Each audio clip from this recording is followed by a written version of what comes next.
જય શ્રી કૃષ્ણ.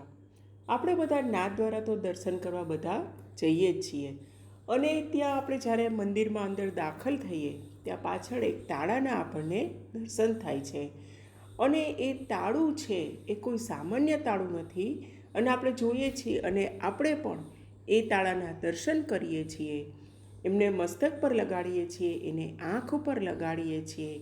એના દ્વારામાં એ જે કમલ ચોક અને રતન ચોકમાં દરવાજે એ તાળું બિરાજે છે. હવે આપણને નવાઈ લાગે કે આપણે પ્રભુના દર્શન કરીએ, વૈષ્ણવોના દર્શન કરીએ, ગુરુદેવના દર્શન કરીએ, પણ એવો પ્રશ્ન થાય ઘણીવાર કે કેમ તાળાના દર્શન કરવાના? તો પુષ્ટિ માર્ગમાં નાનામાં નાની વસ્તુ પણ બધી સ્વરૂપાત્મક છે, વંદનીય છે, પૂજનીય છે. આ જ તાળાને આપણે આંખો ઉપર અને મસ્તક ઉપર લગાડીએ છીએ અને દર્શન કરીએ છીએ. તો શા માટે? તો આજે આપણે એના વિશે જોઈએ. તો આ તાળું છે એ કોઈ સામાન્ય તાળું નથી, પણ એ શું છે? તો જે સ્વામિનીજી છે એના મુઠ્ઠીના ભાવથી આવે છે. આપણી મુઠ્ઠી કેવી છે? તો કે ગોળ છે, લાંબી છે. એવો જ પ્રકાર આ તાળાનો છે. હવે જ્યારે આ તાળું ખોલાય ત્યારે આપણને પ્રભુના દર્શન થાય છે અને એની ચાવી છે એ પ્રેમરૂપ છે.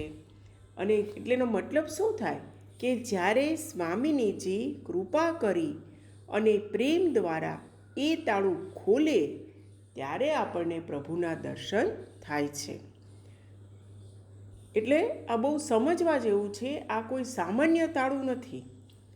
એટલે એનો અર્થ શું થાય છે કે આપ જ્યારે મુઠ્ઠી ખોલે ત્યારે જ આપણને પ્રભુના દર્શન થાય છે.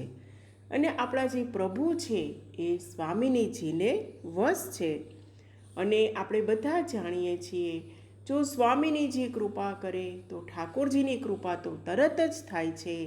એટલે સ્વામિનીજીની જો કૃપા ન હોય તો આપણને પ્રભુના દર્શન પણ નથી થતા. એટલે જ્યાં સુધી સ્વામિનીજી કૃપા ન કરે, ગુરુદેવ કૃપા ન કરે, ત્યાં સુધી આપણને પ્રભુના વાસ્તવિક રૂપના દર્શન નથી થતા.